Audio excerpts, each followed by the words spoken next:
বেটারা তাড়াতাড়ি আসো আমার কাছে। হ্যাঁ মা বলো কি হয়েছে? আরে রুমের মধ্যে হেলমেট পরেছিস কেন? আরে আমি তো বাইক চালাইতেছি, হেলমেট পরতে হবে তো। মা দেখো তোমার পাগল বেটা এসেছে, বলো তাড়াতাড়ি আমাদেরকে কেন ডেকেছো? তোমাদের বাবা তোমাদের জন্য কিছু রেখে গেছে, সেগুলো তোমাদের মধ্যে ভাব গঠন করে দিতে হবে। মা যা কিছু আছে সব আমাদের দুইজনের জন্য লিখে দাও, আমাকে কিছু টাকা দাও। মা আমাদের দুইজনকে সবকিছু ভাগ করে দাও।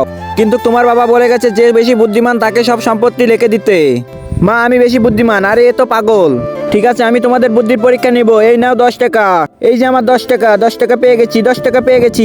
এই যে তোমাদেরকে 10 টাকা দিলাম, এই 10 টাকা দিয়ে ভালো কিছু নিয়ে আসো। তোমাদের একজনকে আমি সবকিছু লিখে দিব, যাও সবাই। আর এই 10 টাকা দিয়ে আমি কি কিনে নিয়ে আসবো?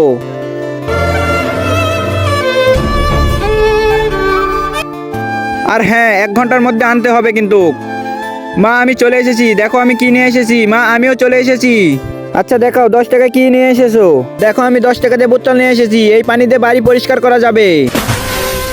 তোমার পানি দিয়ে শুধু পাউডারই পরিষ্কার হলো। মা দেখো আমি 10 টাকা দিয়ে পাউডার এনেছি, এটা দিয়ে ফ্লোর পরিষ্কার করা হবে। মা আমরা কিছু না কিছু এনেছি, কিন্তু এই পাগলটা কিছুই আনেনি। বড় ভাই আমি নিয়ে এসেছি, মা দেখো আমি কি নিয়ে এসেছি। আঙ্গুলটা কি সত্যি পচে যাবে আমার এই পবিত্র কোরআনকে একটা লাইক, একটা কমেন্ট আর একটা শেয়ার করলে? লাইট অফ করে দাও, পুরো বাড়ি অন্ধকার হয়ে যাক।